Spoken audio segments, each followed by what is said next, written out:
Olá e sejam bem-vindos ao episódio 5 deste podcast e também videocast. Isto é para ver e é também para ouvir, consoante aquilo que vocês quiserem. E conversas sempre maravilhosas aqui neste podcast, dos pés à cabeça, com a chancela Lusíadas Saúde. Tenho falado com muita gente e tenho aproveitado às vezes para conhecer melhor pessoas que eu até conheço relativamente bem, mas depois começo a conhecer até bastante melhor no que toca aos bichinhos que têm na cabeça. Hoje tenho à minha frente um rapaz com quem falo há bastante tempo, com quem já falei várias vezes, mas que hoje vou conhecer profundamente, porque tenho cá hoje o autor do blog, por falar noutra coisa, que é das pessoas neste país com mais graça e que melhor escreve, que é o Guilherme Duarte. Olá, Guilherme, bem-vindo. Olá, obrigado. Como é que tu estás? Estou bem. Estás bem? E tu? Olha, obrigado por perguntares. Muitas pessoas, quando se sentam nessa cadeira, têm a tendência de ler o que está aqui atrás. E a frase que está aqui atrás é um podcast impróprio para hipocondríacos. Sim. E tu, sendo um hipocondríaco assumido, vais aqui falar abertamente sobre a tua hipocondria. Sim. Não há qualquer motivo para não falar. Não. Acho que tem muita graça a hipocondria. Era uma ótima pergunta. Tem graça a hipocondria? Até porque, e falamos agora aqui até antes de começarmos a gravar, a hipocondria, para quem também gosta de música e para quem tem um projeto musical como o teu projeto do Gandim, dá ótimas rimas. Sim, deu bastantes. Sim, senhores. Sim. Olha, eu além da música, eu vou, e desde já te vou dizer, vamos tornar a base desta conversa um texto teu no teu blog, que é exatamente sobre hipocondria. Okay. E vou citar várias coisas que tu escreveste e acho que isso é um ótimo motivo para que possamos falar abertamente sobre isto. Ok. O primeiro certo que eu escolhi... Já não me lembro bem. Não te lembras? Foi em que ano? Já não sei. Ok, mas nada mudou. Não, havia lido melhor, mas continua aqui os traumas. Então vamos começar com esta tua frase. Ok. Ontem reparei que tinha um sinal num dedo. Tentei raspar a ver se era sujo ou se era alguma crosta de uma ferida. Nada. É um sinal com, a meu ver, altas probabilidades de ser um cancro daqueles que mata em 2 semanas. Guilherme, um sinal nunca pode ser apenas isso? Um mero sinal? Normalmente, não é? Dizem as estatísticas que deve ser. Mas aquilo era muito estranho. Ok. E eu cometi um erro de... Ainda por cima na mão e não sei o quê. Depois fui ao Google, não é? Que é o pior erro dos hipocondríacos. E mandei uma foto a uma amiga minha que é médica, na esperança de me descansar. O que é que na tua ótica, o que é que a médica devia ter dito?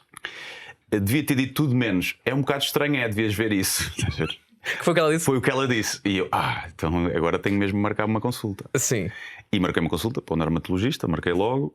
E no dia da consulta, consegui marcar tipo 2 ou 3 dias depois, eu acordo para ir à consulta e tal. Estou ali antes de sair de casa, olho para a mão e não encontro o sinal.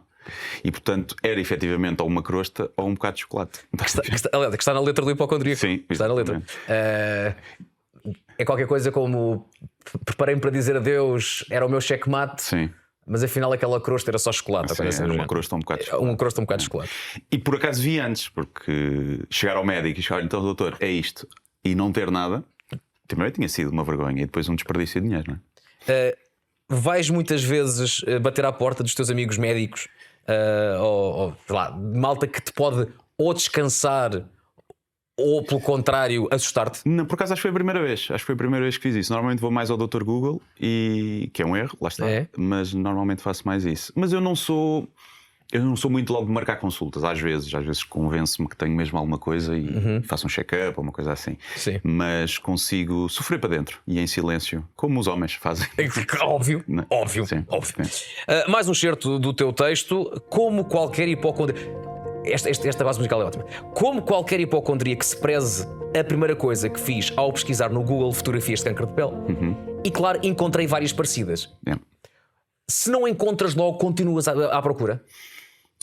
Como é que é o processo de alívio daquilo que tu precisas de encontrar? Sim. No Dr. Google. É procurar até encontrares. Olha, este desenho, aquilo que eu tenho, é parecido, não é parecido? Sim, nesse caso foi tipo ver ali, porque aquilo era mesmo uma coisa estranha, porque lá está, não era um sinal, era um bocado, era sujo. Era sujo. Não é? E eu aí, normalmente eu faço uma pesquisa numa de me acalmar, não de confirmar as minhas piores dúvidas, tento que não seja por aí, e normalmente até funciona. É tipo, ok, isto pode ser Pode ser algo grave, mas pode ser muitas outras coisas. E isso normalmente até me acalma, não fica ali focado. Ok, isto se calhar vou logo para o pior. Sim. Mas nunca é uma pesquisa muito extensiva. É o que está a primeira página do Google. Não vou mais fundo. Sim. Ok. Essas outras coisas que pode ser não tão graves, mas isso continua a remoer aí na cabeça. Pá, o que é que pode ser? O que é que pode ser? Eu não vou descansar enquanto não perceber bem o que é isto. Pá, sim, depende um bocadinho das coisas. Mas, por exemplo, há pouco tempo andava aqui com uma dor na garganta, só deste lado. Só 2 semanas e eu já fui. É um tumor maligno na garganta, de certeza, porque doer só de um lado é estranho, tanto tempo. Entretanto, passou. Mas não fui médico nem nada. Mas pensei, se isto for algo grave, vai evoluir, vou ter mais sintomas. Mas... Quantas vezes já disseste, epá, olha, vou morrer?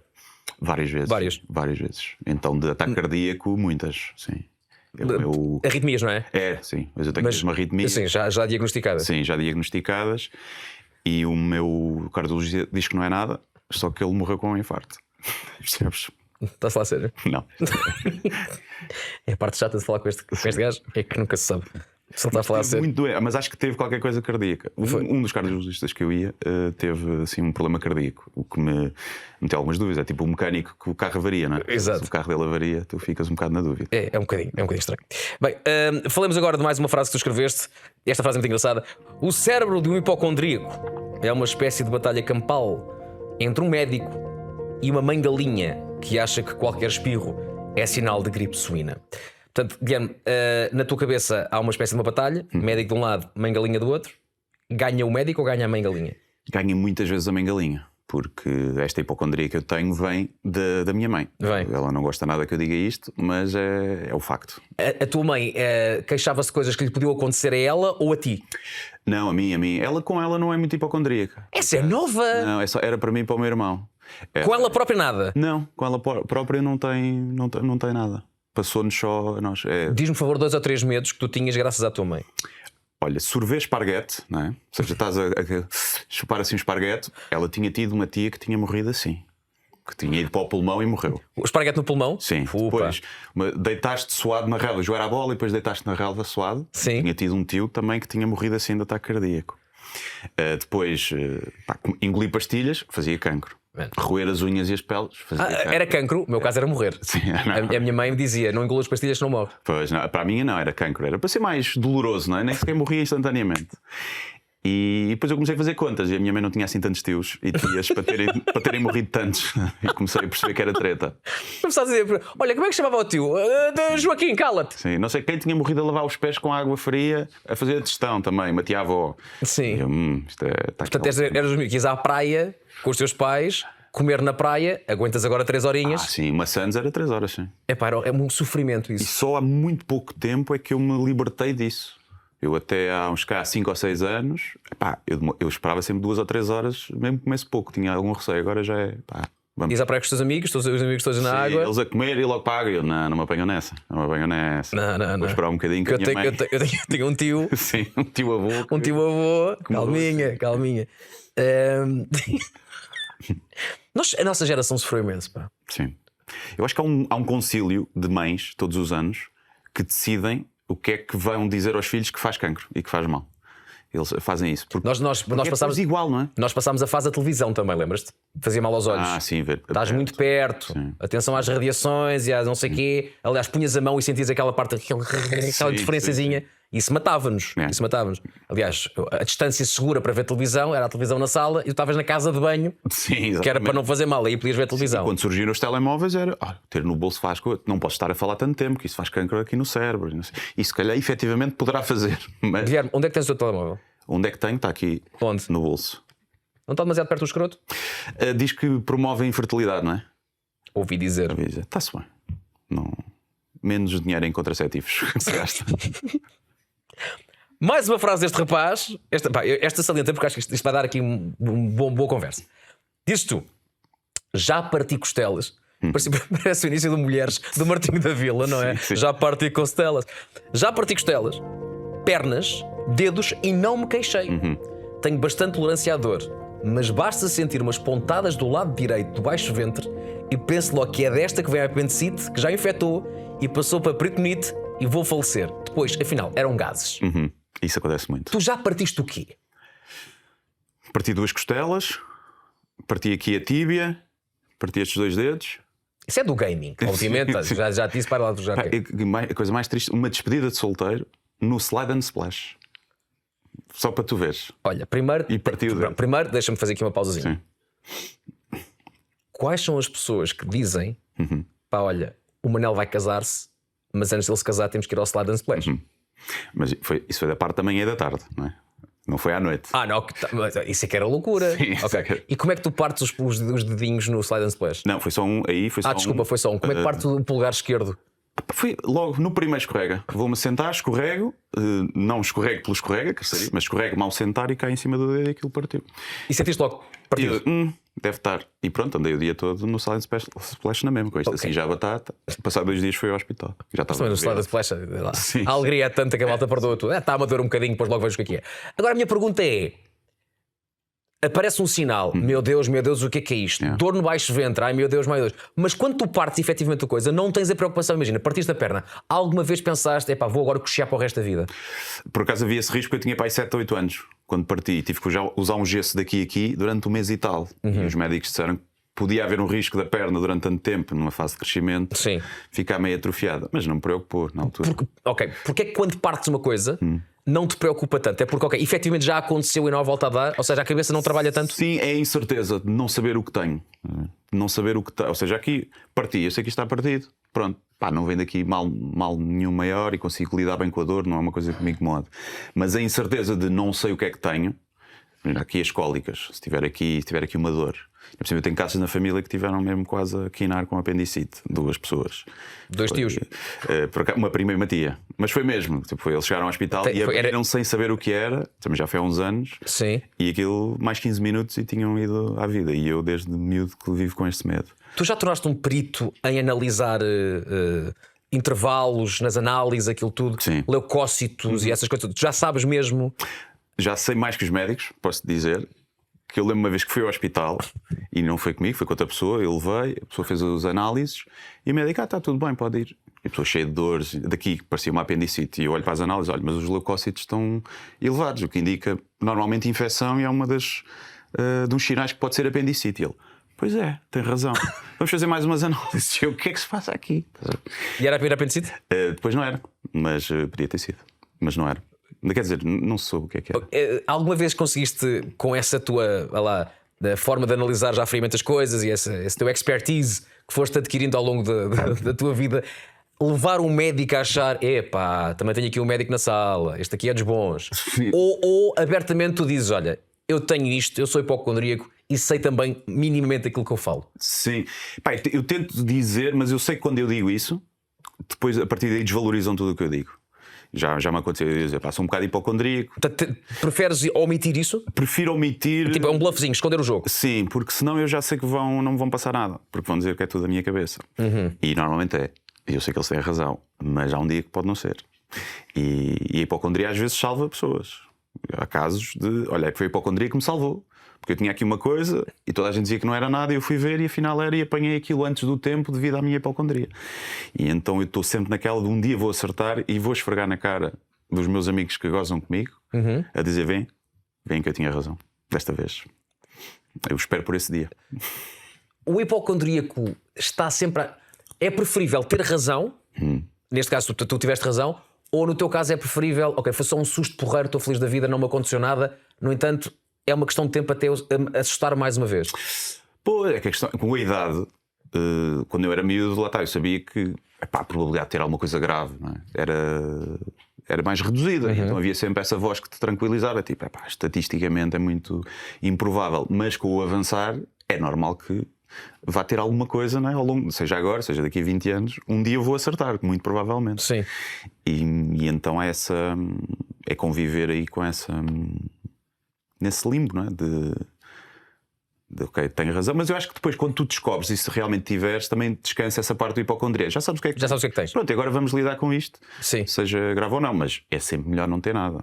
Há alguma coisa que te assuste particularmente? Imagina na tua cabeça, cresceste a pensar, tipo, não quero nunca na vida ter aquilo, ou tendo em conta aquilo que a minha mãe me disse, há alguma maleita ou alguma doença que me assusta de veras e que eu não quero mesmo um dia descobrir que tenho? Eu é mais a morte súbita que me assusta. que é um bocado estúpido, não é? Porque a doença prolongada é muito pior e a pessoa sofre muito mais. Mas assusta. Também és daqueles que se é para acabar que seja de repente. Não quero. Não queres o quê? Não quero que seja de repente. Essa é que me assusta mais. É o ataque cardíaco fulminante, ou um AVC, uma coisa assim, do que descobrir que tenho cancro. Olha, agora vamos fazer tratamentos. E assusta-me mais a morte súbita. É? Uma coisa que não consegue controlar, minimamente, não é? Sim, mas isso assusta-me No entanto, mais. das arritmias, falamos disso agora rapidamente, já diagnosticadas. Sim. Quando é que percebeste que havia qualquer coisa aí que não estava a bater certo? Foi quando eu tive um ataque de pânico e fui ao hospital. E depois. Eras miúdo ainda? O primeiro ataque de pânico eu tive, mas não foi aí que detectaram, tinha 11 anos, era muito, muito novo. Mas aí não se fez nada, nenhum exames, fiz só um bocadinho de. Fui ao pedopsiquiatra na altura. E depois, mais velho, 21, 22, tive assim um ataque de pânico a sério. Pela primeira, senti o coração, estava a 180 de pulsação, e eu vou morrer aqui, não é? Sim. E fui ao hospital e depois decidi fazer uma bateria toda de exames, o Holter, andar todo ligado, não sei o quê. E detectou-se umas coisitas, mas nada de. São só incomodativas, não são perigosas. Mas sempre que as tenho, fico ali um bocadinho em pânico ali durante 2 segundos ou 3. É tipo, ok, é agora. Já te aconteceu esses ataques, essas arritmias, por exemplo, fazes espetáculos ao vivo? Já te aconteceu isso durante um espetáculo? Já, sim, Como lidar com essa situação? Abres o jogo com as pessoas? Essas arritmias são muito comuns, eu tenho quase todos os dias. Já sabes controlá-las? Já sei mais ou menos controlar, sim. Mas já me aconteceu ter uma e não consegui controlar e entrar numa espiral de pânico em palco. Aconteceu-me uma vez. E era um espetáculo que já estava limado, era a 30ª data daquele espetáculo, eu já estava meio em piloto automático e se calhar por isso é que aconteceu, porque a cabeça não estava tão presente, não estava tão focada. E foi muito difícil. Eu estive ali durante 10 minutos a pensar, eu vou ter que sair de palco e como é que eu faço isto para ser parte do espetáculo e ter piada? Ou seja, como é que eu vou aproveitar isto para fazer rir as pessoas? Sim. E estive ali nessa espiral a dizer o texto em piloto automático, a perceber que estava todos os timings meio fora do sítio. Depois consegui controlar e voltar, mas saí do espetáculo exausto dessa batalha mental, enquanto dizia o texto, estar a lutar contra os meus demónios. Mas também me deu estaleca. Agora é tipo, ok, se me voltar a acontecer, já passei por isto, fui capaz de superar, acho que é tranquilo. Falaste aí numa coisa há pouco que é comum, que é a malta meter ao Google. E tu escreves também sobre isso no tal post no teu blog, por falar noutra coisa, e dizes: para um hipocondríaco, o Google é uma espécie de lobo mau mascarado a vozinha, porque parece nosso amigo, capaz de nos ajudar e dar conselhos, mas é o nosso pior inimigo. Sabendo isto, porque é que continuas a lá ir? Sabendo que, lá está, é a vozinha, não, é o lobo mau. Sim. Primeiro porque sou estúpido, acho que acima de tudo é isso. Mas eu acho que mais vezes me descansa do que me assusta. Já me aconteceu eu chegar lá e tipo, afinal isto pode ser uma coisa grave. Mas acho que são mais as vezes que é tipo, ok, isto pode ser só fadiga e cansaço e é normal. Tipo, o olho a tremer, uma vez andei com o olho a tremer montes de vezes. O que é que será isto? Já estou a ficar com esclerose múltipla, uma coisa assim do género. Né? E fui ver, é tipo, desidratação. Eu realmente bebi uns copos há uns dias e não tenho bebido muita água. Acontece muita coisas normais do dia a dia. Somos malta que há uns anos ia para os copos. Não sei se ainda continuas a ir para os copos ou não. Ainda. Ok. Já confundiste coisas. Imagina acordas depois de uma noite de copos com uma ressaca brutal. Já isto não é ressaca, isto claramente foi uma coisa que ontem me aconteceu. Sim. Eu vou morrer. Acontece-te muito isso, ou aconteceu-te muito isso, coisas normais e consequências normais de um comportamento teu, tu ires imediatamente para o polo oposto e dizer isto não é normal, eu vou morrer. Sim, na ressaca, por exemplo, a pulsação muito elevada na ressaca, que é normal, o teu corpo está desidratado, está ali em esforço a tentar repor tudo. E eu lembro, a primeira vez que eu reparei, estou muito acelerado hoje, passa-se aqui qualquer coisa, isto deve ser cardíaco, não sei o quê. E depois comecei a relatar, não, calma, se calhar isto é da ressaca. Foi dos shots de tequila de ontem, não é? Okay. Provavelmente. E às vezes acontece isso, sim. Às vezes até uma dor no corpo, tipo do treino, aquilo dói mais. O músculo está aqui meio preso, está aqui. Porque andaste a levantar pesos. Sim. Ok. E então às vezes tenho que fazer isso. Ok, o que é que eu fiz? Okay. Ou uma nódoa negra. Ui, é leucemia, de certeza. Isto é leucemia. Mas depois não, realmente. Não pode ter sido depois dos shots de tequila. Sim, andaste a fazer coisas que não te lembras. Exato, posso ter batido numa quina. É isso. E não me lembrar. Não consideramos que os shots são a pior ideia de sempre? São uma ideia gira, porém o resultado é o pior resultado, sim. Eu lembro-me, atenção, eu sou do tempo em que em Lisboa, quando a malta ia a Santos, era a Rua das Janelas Verdes. Sim, também eu. Também. Agora já não é, pois não? Não, já não há lá. Acho que agora é tipo ao pé o teatro. Sim. Lá, e as nessa ruazinha das Janelas Verdes havia muito barzinho de shots. Sim, sim. Bars em que a malta comprava cartões Sim. para beber shots. Só parvo. Sim, foi aí que eu deixei de beber absinto. Foi nessa. Porque bebi 7 shots de absinto. Quantos? 7. E estás vivo para contar a história, pá, investe. E nunca mais bebi absinto. Investe. Mas já não bebo shots, é muito raro. Ainda bem. Olha, mais uma citação tua. Era de esperar que um hipocondríaco fosse muito preocupado com a sua saúde do ponto de vista da prevenção. Certo, seria uma vantagem ser hipocondríaco, mas não é. Tudo isto não te leva então a esse lado da. Ok, há tanta coisa que me pode acontecer e que eu sei que se fizer algo me pode acontecer, deixa cá prevenir-me e ter assim um lado mais de precaução. Não o tens. Tenho cuidado com a saúde, faço desporto, isso tudo, mas, por exemplo, fumo, que é uma estupidez, não é? Hipocondríaco fumar é só ridículo. Parei durante 2 anos e tal, depois voltei, mas vivo com um bocadinho com essa angústia de tenho que parar, porque isto. De tudo o que eu posso fazer, Sim. é o que mais há a probabilidade de me dar uma doença grave. O resto é tudo meio genético, não podes controlar muito. Isso podes. Deixa-me pôr na tua cabeça. Também pensas muito aquela lógica de espera aí, que eu também conheço casos da malta que teve cancro do pulmão e que nunca fumou na vida. Também acontece, não é? Também acontece. E depois pensas aquele, e eu não sei das quantas, fumava 3 maços por dia e viveu até aos 90. Era. E, portanto, isto é como mais... aqueles casos também de vez em quando vês as reportagens da RTP no interior. Então, 99 anos, não é? Qual é que é o segredo? Uma garrafa de vinho por dia. Sim, aguardente. Antes de dormir. Portanto, pensas muito nisso também. Ok, posso-me precaver, mas tipo, também há aquele lado contrário de que eu posso continuar a fazer isto e nada me acontecer. Sim, mas eu não penso muito nisso. Não me tenho essa de a mim não vai acontecer, posso fumar à vontade. Não, eu sei que aquilo faz mal. Também eu não comecei a fumar muito cedo, portanto acho que se calhar também o impacto que teve no meu corpo não é tão grave como quem começou a fumar aos 12, 13, 14, 15. Eu comecei a fumar tipo aos 21, 22 e durante muitos anos fumava esporadicamente, não era todos os dias, mas agora estou naquela idade que tipo, a partir daqui já não regeneram as coisas. A partir dos 40 já o malefício que é feito fica cá e então tenho mesmo que deixar. Qual é que foi o último susto que tiveste, a última coisa que tu viste em ti, alguma coisa que apareceu e que te assustou? A coisa mais recente. E que vieste a descobrir, felizmente, não era nada. Há uns 2 ou então se calhar uma coisa que ainda está aí na tua cabeça. 2 ou 3 anos, fora essas dos ataques cardíacos, isso é constante, faz parte do meu dia a dia já, não todos os dias, mas é uma coisa que está sempre presente. Mas há uns tempos convenci-me que tinha a doença do Stephen Hawking, a esclerose lateral amiotrófica, sim. Porquê? Porque achei que este meu braço estava a ficar atrofiado. Eu via-me ao espelho e o bíceps estava mais pequeno do que este, que é estranho porque eu sou destro. Sim. E sentia aqui uns espasmos e uma perda de força no ginásio, parecia que tinha menos força neste braço e eu convenci-me que tinha isso. Foste ao Google? Fui ao Google, sim. O que é que tu escreves no Google nessa altura? Tenho o braço. De massa muscular num braço só, ou braço dormente, depois começas a ver, realmente às vezes acordo com este braço dormente. Deve ser giro o teu histórico. Realmente uma coisa. Sim.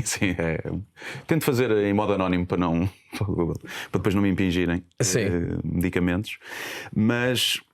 E fiz uns exames, foram espetar agulhões aqui nos músculos e dar choques, que é para ver se os canais nervosos, lá como é que se chama, está tudo bem. E estava tudo bem. Pronto. Mas a verdade é que eu estava com essa descompensação muscular, não sei porquê, e hoje em dia já não tenho. Não sei o que é que se passou ali. Ou então era só mesmo do meu espelho, que estava torto. Quando tu tens algo na tua cabeça e tu agora dizes, olha, achava que tinha ela, não é? A doença do Stephen Hawking. Isso leva também depois a dizer como é que eu vou, se for isto, como é que eu vou viver o resto da minha vida assim? Ou é uma coisa que é tipo, não vou pensar demasiado nisto, é isto agora que me preocupa, mas se não for nada, porreiro e vamos para a próxima. Tu pensas demasiado nisso? É uma coisa que pensa para o resto da minha vida, como é que vai ser agora lidar com isto? O Stephen Hawking teve uma vida final horrível, confinado à cadeira de rodas, comunicava pelo computador. Sim, é tipo, lá stand-up com aquela voz não vai ser fixe, estás a ver? Não vai ser fixe. Por um lado, vai vender muitos bilhetes, de certeza. Vai vender bilhetes já ali. A primeira tour com essa voz, vai ser fixe. Vou ter bué de marcas, porque há uma espécie de inclusão, não é? Com um gajo com essa doença a fazer stand-up, vai ser fixe. Mas depois vai ser chato, estás a ver? Vai ser chato. Depois ele não posso ir beber shots para a noite, estás a ver? Os bares não têm muitas acessibilidades. E começo a pensar nisso, mas não. É mais aquele momento. quando eu descobrir, ou seja, a angústia de tu saberes que tens aquilo, depois o ser humano adapta-se muito, não é? Claro. Mesmo com quem tem essas doenças terríveis, se calhar se vais ver os índices de felicidade acabam por estar mais ou menos nivelados. Havia um estudo que dizia que quem ganhava Euromilhões nos primeiros 6 meses tinha um pico de felicidade e depois voltava à base. Sim. E quem ficava paraplégico nos primeiros 6 meses tinha um pico de infelicidade e depois voltava à base. Sim. Passados 6 meses estavam os dois. Estavam os dois igualados. E às vezes agarram também a isso, é tipo, se tiveres uma coisa grave, é o que é também a vida, vamos todos morrer, e então sei que haveria um choque naquele momento, mas também consigo relativizar. Estou muito melhor com a hipocondria, com o medo de morrer. Por exemplo, tinha muito medo de andar de avião, que vinha da hipocondria, do medo da morte, não é? Claro. Pai, do nada passou-me, já não tenho medo de andar de avião, não sei porquê. Há alguma coisa que hoje em dia deixes de fazer por causa disso ou não? Não. Ou que tenhas cuidados particulares e não, isto é. Não peçam para fazer isto ou para. Não, nada. Mesmo quando tinha essas arritmias, o que eu fazia era ao contrário. Estou com arritmias e tenho medo de ataque cardíaco, então vou correr. Vou para o ginásio e vou puxar mais. E é porque eu também não quero uma vida em que eu me prive disso. Claro. Então, quando eu achava que tinha essas coisas, é tipo, ok, então vou puxar por isto. Se eu realmente tiver alguma coisa, olha, vou morrer. Pronto. Mas se não tiver nada, conseguir lutar contra esse fantasma. Olha, e no teu círculo de amigos, como é que a malta amiga que já te conhece há algum tempo, como é que aprenderam a lidar com isso? Ou se desvalorizam completamente? Lá está o Guilherme com as suas cenas. Sim, chamam-me o doentinho, chamavam-me o doentinho. Era o doentinho? Sim, o doentinho. Mas sempre lidaram bem, porque eu também, lá está, nunca deixei de fazer nada. Lembro de uma vez estar de férias com uns amigos e comecei com umas arritmias e fui a um hospital em Málaga. E fomos lá e a pergunta é sempre a mesma quando se vai, principalmente a uma certa hora da noite: é consumir drogas? Claro. E eu, nada. Álcool? Eu, nada. É a mesma coisa. E uma médica assustou-me e disse: você está aqui com uma fibrilhação ventricular. E eu sei que isso é muito grave. Tu nunca te esqueces desses termos, pois não? E sei que se tu tiveres isso, precisas de um desfibrilhador e podes morrer qualquer momento. E a naturalidade, como ela disse aquilo, e eu. Mas depois, entretanto, trocou o turno, veio outra médica, que era portuguesa, a outra era espanhola, e disse: não tem aqui nada disto, tem aqui umas extrasístoles ventriculares, que é o tal batimento fora do sítio, mas está tudo bem. Eu, ok. E nessa altura tens que.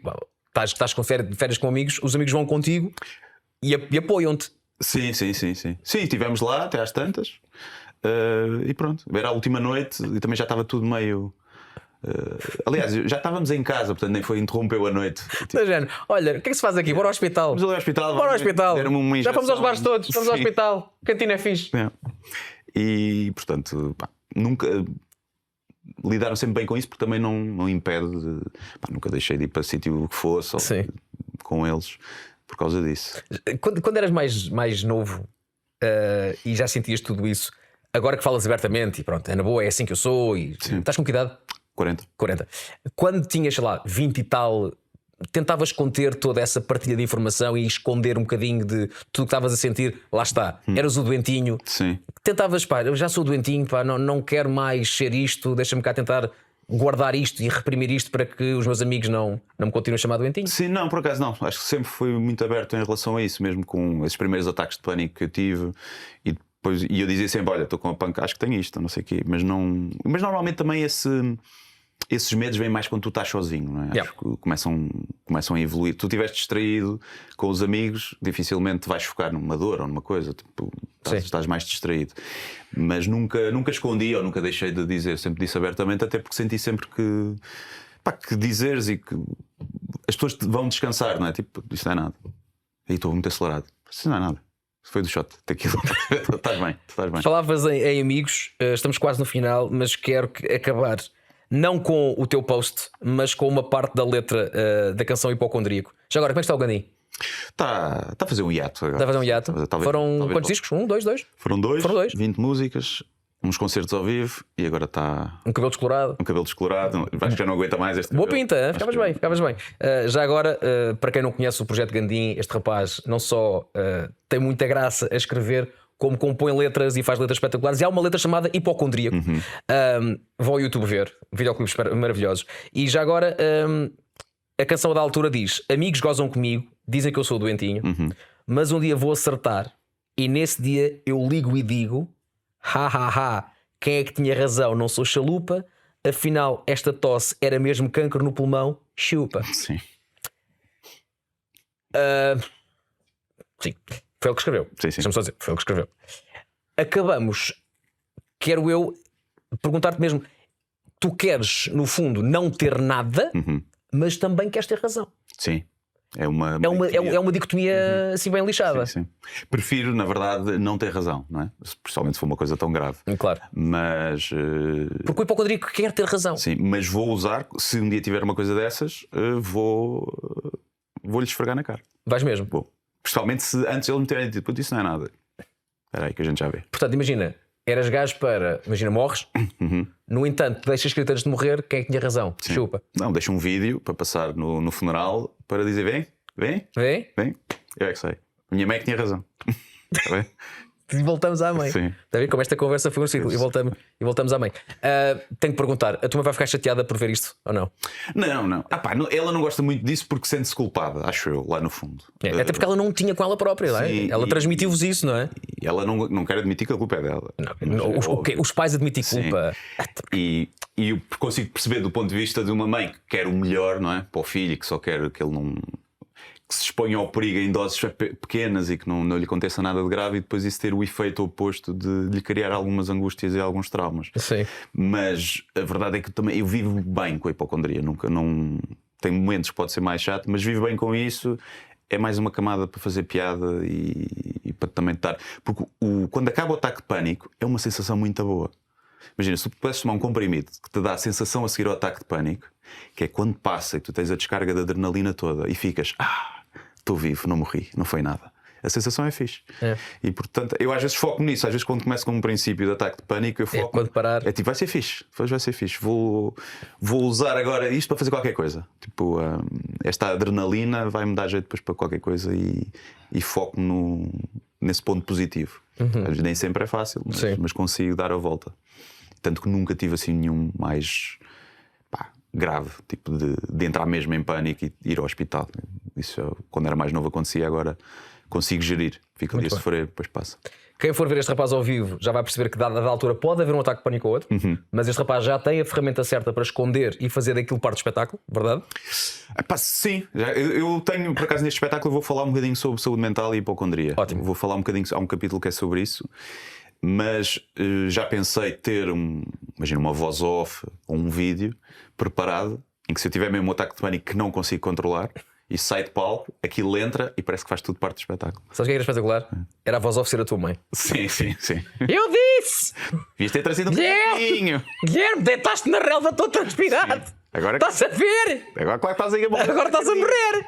Quem é que tinha razão? Tua mãe, tua santa mãe. Pode ser. Olha, pegando na frase que já está um bocadinho, vai ser fixe. Foi muito fixe falar contigo. Muito fixe. Muito obrigado.